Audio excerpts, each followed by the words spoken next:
Bhagavad Gita, chapter 2, verse 24. Namaste. The sloka in English.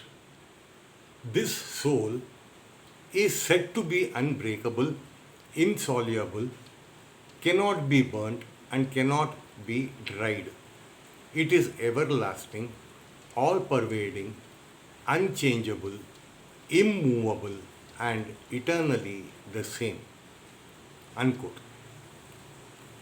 In this verse, Lord Krishna continues his profound teaching about the eternal nature of the self, the Atman.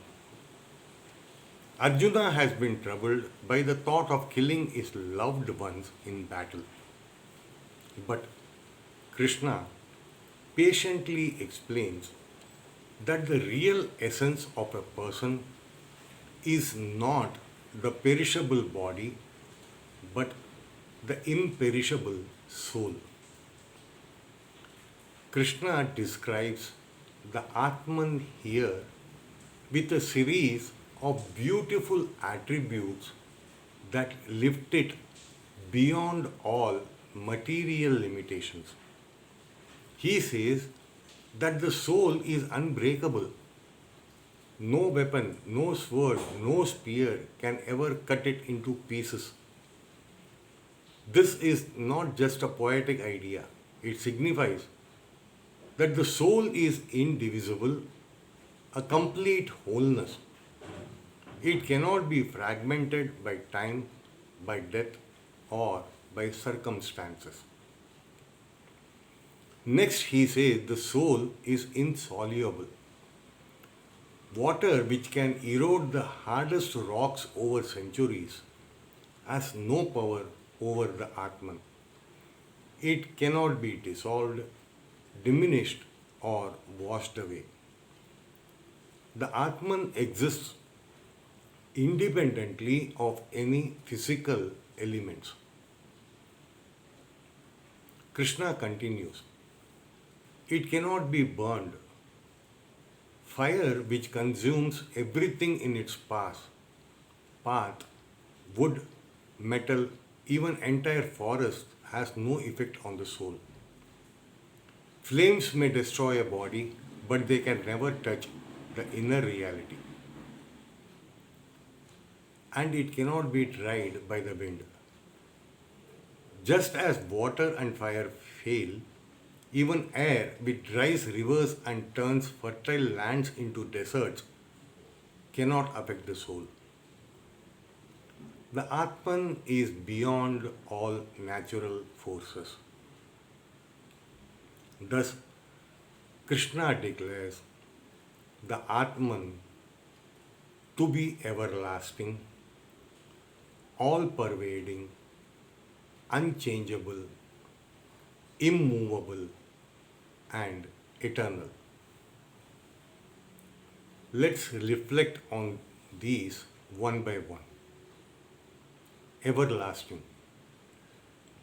Unlike the body, which grows, ages, and decays, the soul is timeless. It was never born and it will never die. All pervading. The Atman is not limited by boundaries. It exists everywhere, filling every form of life. Unchangeable. Nothing in this world can alter the essence of the soul. It remains pure, untouched by the actions, failures, or success of the body it inhabits. Immovable. The Atman is steady, not shaken by emotions, storms of thought, or external pressures. Eternal. Beyond time, beyond creation and destruction.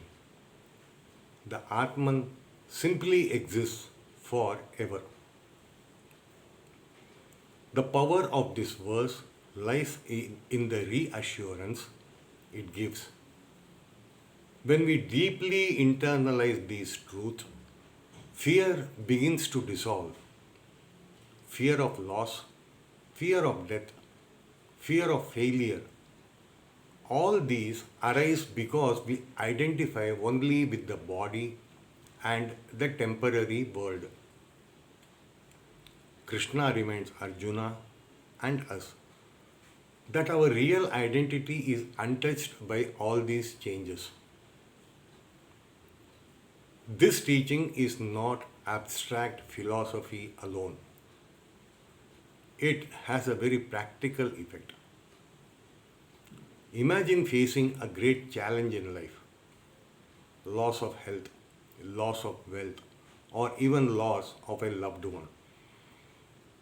Remembering that the Atman is indestructible gives us strength to bear life's difficulties with dignity. We realize that behind the outer changes, there is something within us and within everyone that remains forever the same. Thus, verse 24 is a continuation of Krishna's spiritual armor for Arjuna. By meditating on the soul's immortality, Arjuna can rise above his grief and confusion. And we too can find courage to live with faith and inner peace.